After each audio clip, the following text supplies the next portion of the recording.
what's up, people? It's your girl White, and this is White's Checkbox. Welcome back. If this is your first time on this channel, thank you for joining us. And also be sure to subscribe. Make sure you like, share, and comment because it's open. We want to hear everything you have to say about our reviews and what you think of the movies that we're going to be talking about. I am in between being super excited about talking about this movie and feeling a little bit off about the movie as well, but either ways we're going to talk about it because you know how it is. We keep it real here on White's Checkbox, and we're going to be telling you the things that work for us and the things that didn't work for us, and not just us, me. I know I'm looking a bit different today. Tell me what you think too about that. Don't mind me. Okay, moving on. So,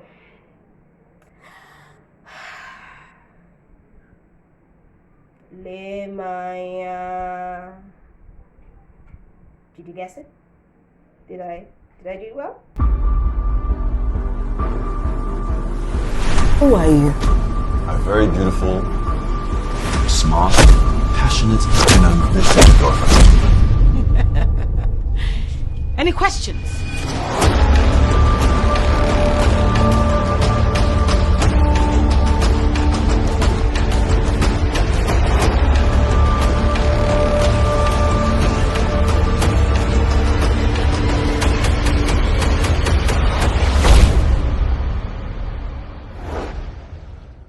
Lemaya. What do you think? I'm sure you can figure out what movie we're talking about now. And woo, the cast in that movie was the bomb. Like they picked really amazing people to portray rather every wonderful aspect of the movie. For instance, Idia Aisien, who is the Nneka, she is beautiful. Cast crew, amazing. Idia Aisien, she did amazing acting. Nneka and Ndidiobi, who is the Queen of the Coast. I think she also acted Nneka the Pretty Serpent back in 1994, so it was very good and very beautiful to bring her back, to be able to give us a better sense of the story and try to help us connect to where it all began. Our focus is on this particular Nneka the Pretty Serpent, which started showing in cinemas December 2020. So if you haven't gotten your tickets, please do. And if you have already seen the movie, well, be sure to tell us what worked and what didn't work for you. If we've missed out anything, just be sure to tell us as well, okay? So, the characters, the roles. Now we're going to talk about those. I love the inspector, who is acted by Bobby. Bobby is an amazing actor. He brought a lot of realness to the screens. His facial expression, his courage, his charisma, everything that is supposed to put out a grumpy inspector that just wants to get stuff off his table. He was able to portray that for us and make the movie very interesting to watch. Shafi Bello, Auntie Shafi, amazing delivery. Always comes out with this aura that makes you just want to be a boss lady after you finish watching her. One love, Auntie Shafi. Okay, we also have Larry Gaga. Now, I've never seen Larry Gaga in a movie before. This was my first time. So if you have, you can tell us the movie that you've seen. Another person that really struck me, and I think she is absolutely amazing all the time, she nails her roles, is Bimbo Ademoye. If you have seen Bimbo Ademoye in any other movie like Sugar Rush, you would absolutely fall in love with her. It was beautiful to see her on screen. Another person that it was good to see her acting, and it's also my first time of seeing her, was Waje. And I think she acted the sorceress or witch. I'm not sure which one she was trying to be there, but I know she's not like Babalawu or anything like that. Sorry, pardon me. Okay, then we have Kenny Ekpenyong, we have Zakoji, we have Choma Akpotha. Now, Choma Akpotha, like I said in my previous review, she's not the kind of person that you always see acting those really harsh main roles, She's not that coarse. But these days, Auntie is giving it to us hot, back to back. It was beautiful to watch her as well. And of course the other parts of the movie. So let us get to the scenes that worked. One of the scenes that worked for me was when Nneka had to switch from being a stone cold killer who took out the inspector to being a loving-dovey girlfriend who just jumped up at her boyfriend when he walked through the door. Now, I would say that scene was pretty awesome, actually. It was a good switch, a very beautiful switch. Another area of the movie that worked for me was Bimbo. Like I said, Bimbo always brings this amazing energy into her character, and she delivered. She was, that girl that was trying to be a supportive friend, that girl that was trying to be the, talker, always keeping you on your toes. And yes, in the scene where she had to, after delivering, she came back to the kitchen to try to ask Nneka why she came to work late and all of that. That was also a brilliant scene. But I guess that's where all the brilliant scenes stop. Because the rest of it was heartbreak for me all through. Y'all know that when I'm seeing a movie, I see this movie with my heart, with my soul, with my body, my eyes, my ears, like I always say. But this one, I cringed almost from beginning to the end. Let's start from the beginning. Scene opens and I'm thinking this was supposed to be the premise to the movie. So she gave us some form of bearing to the rest of the movie, but it didn't quite solidify anything, or at least give us a proper introduction. It opened with a child sitting on her mother's lap, and they were supposed to be having story time, but apparently it was somebody's birthday. Now that first scene got me confused, because at first I thought it was the child's birthday, but apparently it was the mother's 32nd birthday. And she told this story that didn't quite add up. But let's say they were going to eventually tell us more about that story in the course of the movie, but I didn't really get it. Okay? Now let's move a little bit to the middle of the movie, where it was supposed to be Nneka's birthday. And I'm not sure if that was supposed to be her 32nd birthday or her 31st birthday. Now that aspect, because this movie kicks up with her being a child and then continues with her running by the beach. So I don't know, is this now supposed to be she about to get to being 32, that these things are happening to her? Or is it 31 and the thing is supposed to happen to her in another year? I am confused. So we didn't know it was her birthday until this guy, who is always tripping for her and coming to the bar/restaurant which she works, gave her a gift, which we didn't know what the gift was, because the only thing that we heard in that place was, be careful, don't break it. But then she even lost the gift. She went to the beach. Now, of course, I heard all the whisperings and all of that. But this going to the beach, was it supposed to be that she was supposed to commit suicide, or it was the talking by the water that made her jump into the water? I don't get. And then she jumps into the water and gets to swallow a snake and come out of the water. Get this, she comes out of the water with her clothes. We can see from her back that she's wearing her clothes.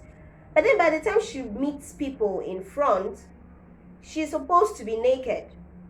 Like the camera is showing us from, here up and her thigh down, and we are supposed to assume that she's naked. But we know the clothes she was wearing before, so what happened between us seeing her back with clothes and us seeing her front without clothes? Continuity, I don't know. I am probably going to need your help here. So after that, she got home, she slept through the entire day. In fact, it even got to a point where she, puts a sort of spell on her landlord, who had initially tried to abuse her. And the dude just kept walking. He just kept walking. I think to the end of the movie, we were able to see him walking at the end, right? But there was this other place that didn't quite add up. So she goes to attack the first member after meeting with the Queen of the Coast, and they had this amazing conversation, which I can't even remember much of because it didn't quite make sense. It didn't quite add up. They had a conversation, and eventually she had to kill all the 6 people that supposedly connived to kill her parents. That was supposed to be the story, right? But it didn't add up to us. Everything the Queen Mother was saying to her did not quite add up. They are the people that run island projects. What were they doing? Okay, so let's picture this. The 6 people that were running island projects, they were actually supposed to be looking like they have some form of magical powers. For instance, Shafi Bello was able to make water dry on paper. Choma Akpotha was supposed to be able to, what I call it, charm people and, make people do her bidding, either by violence or standing up to dance. Kenny Ekpayong was supposed to be, I don't know, have a sort of wording or something that he can sense them from afar coming towards him, but then he always had this leaf, right? Now that's another thing. They didn't even talk about the leaf. What was the leaf for? We just had to figure it out, or we had to think about it. There were no connections, starting from Larry Gaga. Now Larry Gaga was supposed to be the first, or was the first person she killed, but he didn't seem to have any magical thing. They suspected that it was snake bite because of the fangs that he had in his neck. I don't even know if it was his neck or it was supposed to be his neck, because from the scene before she was sitting astride him. So yeah, it's the neck, but I'm wondering, she's a snake, not a vampire, so why the neck? People, please help me answer. Why the neck? And then she kills him, takes the money, and that particular story just ends there. Nobody says anything about the money. Nobody says anything about her. There are no security cameras. It's like the inspector wasn't doing any good job. It was so void. So void. Oh, I got so livid at some points watching the movie. I'm not going to lie. It was so draining. So draining. Now, another thing. She's supposed to have this kind of venom, and venom is supposed to kill you, just like when she spread the venom on the perfume bottle that she gave to Shafi to spray, right? But then, fast forward to when she met Beverly Osu. Now, Beverly Osu is the sister to her boyfriend who came to the house, and they had a fight that wasn't even explainable. What were you people fighting over? What was it? What was it? We didn't understand. But then you then spray venom. Now it's already registered that this thing is a venom that is supposed to kill. Now you register, or you try to re-register it as something that is supposed to make people love you or make people like you. I thought your eyes were supposed to be for that. It changes green, and then you say, Nehemiah, and people just, do your bidding. So that part didn't work for me. Another thing was the part where the Alaji had to, go on the plane. Now, before that part, just before they got on the plane, now this particular line, whoever wrote this line, I'm sorry. I'm really, really sorry, but please try to think things. Because if you didn't correct it immediately, it would have really been a laughing stock. So, the part where Charles of Play came out with the allergy and they were supposed to go somewhere, let's say they had just finished the meeting. And then Charles of Play was just supposed to follow the allergy on his plane to go somewhere. Where was the allergy going to? Charles of Play did not have somewhere else to go to. And the fact that you kept repeating his name again, Charles of Play, Charles of Play, that's not how Stanley used to do it too. I don't know if you are getting my point. So try to make it, as much as you want to register him in the movie as, playing himself and, but try to make it subtle. You get? Okay. Now let's get to the part where they enter the plane. She is the only hostess on the plane, and the man dies. I'm very sure before they get a hostess, even private or not, there are security cameras all over the airport. Come on, guys. We could have utilized that part. When you are writing a story, please do proper research. Do proper research, because people like me, we are going to find errors. Oh yes, we're going to find errors. Those details are there. Nobody investigated the pilot. Nobody investigated the hostess. They just registered it on the news that he's dead. And yes, Bobby was able to eventually quick. It's a woman that is behind all the killings. But then he goes to their house or to the boyfriend's house. Apparently, he didn't see him driving out, so that's understandable. But then the link where she's supposed to act like she does not know anything, but she just comes and picks a piece of paper and he holds the same paper. How about now? The normal scenario there would look like it's a love scene where you hit somebody and their books fall down, you're trying to help them pick up their books, and both of you hold the paper together. I know, starstruck because the person you're meeting is so fun. But that's typically what that kind of place is supposed to look like. But no, you're trying to be like, she has found out she's the one, or he has found out he's the one investigating, and so they start fighting. It doesn't make sense. And yes, the fight was beautiful. Oh, the fight was amazing. I love me some good fight scenes. Oh yes, I do. It was clean, it was amazing. I loved it. But after she killed him, which I didn't understand why she had to kill him in the first place, but then again, possessed people, you never know why they do some of the things they do. But she killed him, and she didn't even hide him properly. And that was the end. He is an inspector. Nobody came to look for him. And the story just ended there. That particular story, it just ended there.